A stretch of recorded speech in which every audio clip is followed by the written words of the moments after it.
Hey, okay. Today, welcome to this recording. Today we're gonna talk. I know on Monday I introduced the concept of augmented chords, and we talked about the different, we went over and reviewed the different ways that chords are stacked and started to really dive into um what makes chords sound connected, similar pitches. How do we move from, say, a two chord to a four chord? What are the similarities here? How does our ear sometimes hear dominant when there's not actually a dominant there? What are we hearing and what are we picking up on? And different ways that theorists and composers have explored chordal relationships from the later 19th century on. So today we're going to dive more into augmented chords, which I mentioned on Monday are only diatonic as a to a harmonic minor. And then we're used to seeing that major three in harmonic minor. We can see this augmented three. How does it function? What does it sound like? Usually we're hearing it as a dominant. Why? Those similar pitches, right? So if we're in the key of C minor and we have an augmented three, right? That's E flat, G, B natural. We have that G and that B natural. Sound familiar? Yeah, that's coming. Sounds like a five chord. The shift between, as we heard, that E flat and that D, like we would normally hear, in an augmented chord can be poignant. So again, it depends on how a composer is using this key and using these note similarities and connections. So we're going to look at a couple examples, the first two examples in your book, and then on Friday we'll go over the last example and go over more what the homework is entailing. It's pretty self-explanatory. It's on there. You're looking for a piece to look at how and there's a whole table of pieces where augmented chords exist, and you're gonna dive into analyzing that part of a piece of your choice. So please don't do the same piece as your friends. Okay, so let me make sure I got this. Yeah, so our first example, we are going to look at Schubert's, let me make sure I got sound going here. We're going to look at Schubert's Der Atlas. Okay, Atlas, which in the opening, like you can see in your book, moves back and forth. Let me share my screen. So then we can all look at this together. I hope I don't sneeze. Share sound. Okay. Hopefully this works for you. Okay. There. Oh, great. Okay. So Schubert, the Atlas, what do we see here? First of all, key. What are we looking at here? Nice G minor chord, right?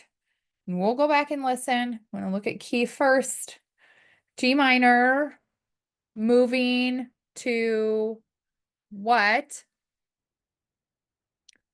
That three augmented chord, right? So we have the F sharp in the bottom. Okay, so this is an inversion. We have that B flat, that is the third minor third. In G minor, we got the B flat, we got the D, we got the F sharp. So Schubert, see how in the bass here, Schubert is really emphasizing the movement of that F sharp, which is our leading tone in our minor key. And we'll hear how dramatic that is, that F sharp resolving to G, right? Then we have the B flat in the bass, F sharp in octaves, and that is low. We are in the bass of the piano. Okay, the piano is, we got two bass clef lines, the F sharp moving to the G. So that it's not a dominant, it's functioning like a dominant. You know, you could say, oh, well, there's that F sharp leading tone we got moving to a G with the B flat and the D more acting like a pedal tone. So that creates I think there's probably not as good of a labeling to, but it's a good verbal description of what's going on there as well. And so here we have that B flat D F sharp functioning like a dominant, resolving to the G D, and then moving back again. Okay.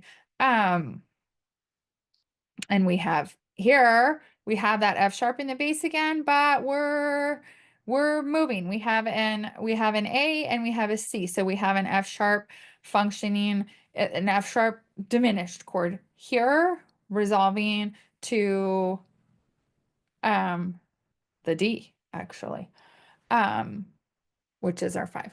So let's take a listen. I was not familiar with this piece. It is quite the moving piece. So I will put it on and I will scroll through the score here so that we can see what's going on.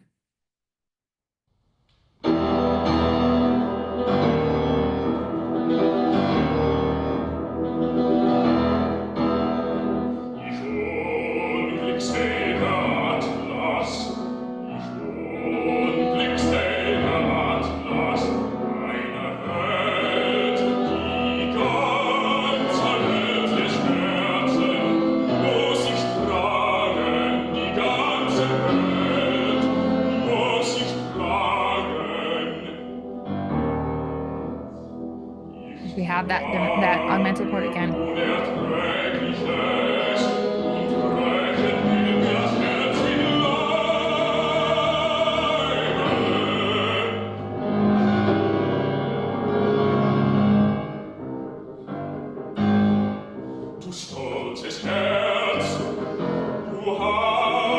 don't have to listen to the rest of this, but it's pretty awesome. Yeah, let's hear that beginning again. So you hear that we don't come back to that augmented chord until we have that little piano interlude there too, which is cool. It's a nice stormy way for the piano to take the stage and then play a supporting role with the singer. So we'll listen to that opening again. You know what? Let's put on, is this going to work? This page so we can see. Oh, it doesn't have chord labeling. Okay, we'll go here. I like this better. Oh, Heinrich Heine, great poet of the 19th century.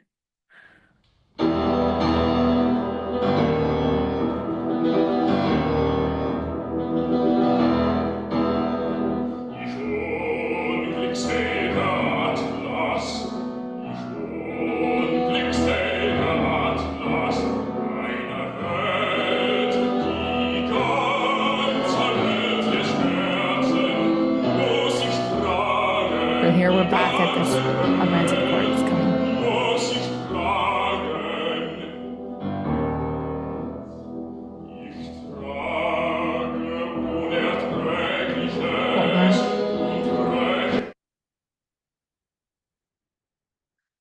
Okay. Hear that?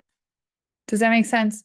So, and we really hear that crunchiness. And I like how when the piano's by itself, we can have more crunch. When the singer comes in, there's other stuff going on. And so Schubert's choosing to do something else. So I think that's interesting. It would really, I don't know, would it be that point? And if we did it again and again and again and again, or it builds a mood, we move into something else. When the piano takes the forefront, then we have that augmented chord. So, it's really cool.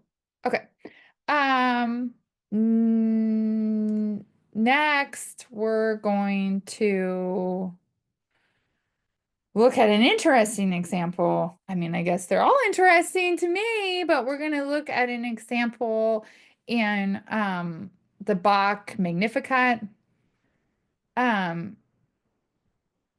Fecit potentium, okay, which translates as the verse in translates as he has dealt might with his arm. He has scattered the arrogant in the imagination of their heart. And that second line here is when we come into the place where we have the augmented chord. So we Bach repeats the text. He has dealt might with his arm, blah, blah, blah, blah, blah. And then as you'll hear, something changes. We move from our D major. We kind of step into B minor for a hot minute before cadencing in D major. Okay. In a very, we're dealing with Bach, so we're thinking more about voice leading. But it's a pretty interesting example. So let me, you know what, we'll listen to it first. You'll hear, I'll kind of point out where we are at the end, and then we'll look at the score in the book to have an idea of what's going on. But it is toward the end of it's a 2-minute piece. So and I think it really builds up because we have one mood, we have one mood, we have one mood, and then suddenly it's like the world turns over. Okay. So yep, let me share this with the sound. Oh my gosh, I got the other Schubert singer staring at me, but he's really cute actually. But close that window. Okay. Okay. Here we go. And this does have the score. Okay.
Talk about drama there at the end. You see that? So we'll go over here to the book and look at what's going on here. Kind of, we'll look at the end of the cadence there too. So here we are. We are in D major. You see what I'm talking about? Like we've had a particular mood and it's been joyous, and suddenly what happens there? Like why all of a sudden does it feel like we're going through a black hole or moving to a different universe, right? So we have what chord is this?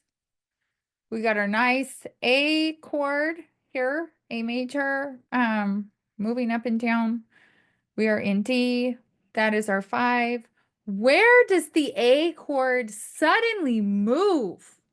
That is a wild transition to me. So we have, see, our bass is descending down, E, C sharp, A. What are we expecting? We're expecting it to go down to E. Where does it go? E sharp in the bass. Okay. We have an E sharp diminished 7. Does that even have any similar pitches to A? What do we have? We got E sharp, G sharp, B natural, D, no, there's not one single pitch in common. So that in itself is jarring. We've been talking about how to smoothly go from chord to chord by sharing pitches. Well, what happens when we pull the like chromatic exchange here? That's pretty wild sounding. So that's our 7 diminished 7 of 5. Okay. Okay. Maybe if we can wrap our ears around that. I don't know. I don't know that we hear it. That's what it is. Of 5 in B minor. I didn't even say that part. So we have D minor relative. B minor is the relative minor of D. Okay, of D major. And so whoa, that's huge. Okay. And then I guess if we hear it that way, we want it to move to 5. What does it move to instead? Oh, macaroni and cheese here. What do we have? Okay. What are we doing? D. So D is our root here. We have it in first inversion. It is a D augmented chord. Okay. So what were we used to hearing? We were just in D major, D, F sharp, A. That would be our tonic. That is where we are wanting this A chord to resolve to. And when we get to some, well, I don't even know what happens there. It's crazy pants. We have a D, F sharp, A sharp. That 3 augmented chord in first inversion, not an augmented 6 chord, right? We talked about those. We reviewed those. We've talked about those a lot, but we reviewed those on Monday. We have an augmented chord, that 3 augmented chord. Where does that want to go? Who knows? Maybe it's acting as a dominant. What do we move to here?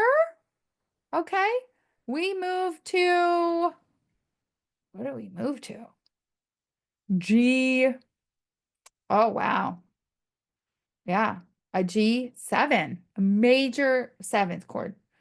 Okay, so we got G, we got B, we got D, we got F sharp. Okay, and then we're coming back to that 7 diminished 7, this time in first inversion of 5. Okay, and where does this end up going? Oh, come on. We gotta look at the score here because this is like, oh, here we go. Where do we end up? Wait, what word do we leave off on? Chordus, mente chordus. Do we get there? What does that look? I can't even tell what note that is. G sharp. I guess it's an F sharp. That's not really the best looking score, is it? Yeah, we get our F sharp 7. So we have that, we resolve to it, right? We got that C sharp, F sharp, E. Okay, so we make it to the 5. Okay. Resolve to the B. Okay. We kind of do the same thing. Moving to, what is this? A G sharp diminished 7. Okay, which is our 7 of 5 in D major. So we're getting from B, the B minor right here, through this A7. It's probably a secondary. Yeah, it's an E. So it's the 5 of 5 in 5 of 5 in D major. So that is that B chord. Yes, that was our tonic, and it turns into our 6, right? Our 6 of D major, because we make it back home in D major. So that is what kind of modulation? Our common chord modulation, right? That we're using that pivot chord, that B minor chord, which is our tonic in B minor, which is our 6 in D major, in order to move back into D major and cadence in D major. But it's like we've gone through something. We've gone through, wait, what was the text here? That he scattered the arrogant in the imagination of their heart, right? Okay. Sorry, my dog is scratching on the floor. Tooties. It's Petunia. Okay. Let's listen to this again. See if we can really hear that.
Just amazing. And you hear how we move into this different universe, and then that when we land here, we hear that as the one, and we change octaves, we change voicing.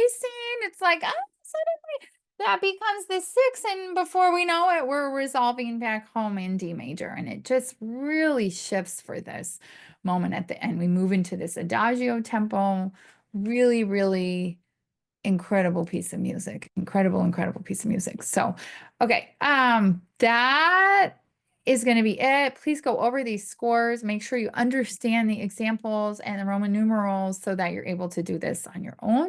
We're going to look at another example in class on Friday, and please get started on this homework. It's fun. There's a whole section on augmented chords and music, and you get to pick out a chapter and or a chapter. You get to pick out a piece and analyze it, analyze the measures around it, see what's going on, like we just did with the Bach, and and yeah, and explain it. Don't just do the step one. You just need to do it for one piece. You don't need to do it for a bunch of pieces. Just want to make sure you can do it. Be thoughtful when you pick out your piece, and don't pick out the same piece as your friend. And we'll dive more into augmented chords on Friday. Thanks so much. Bye.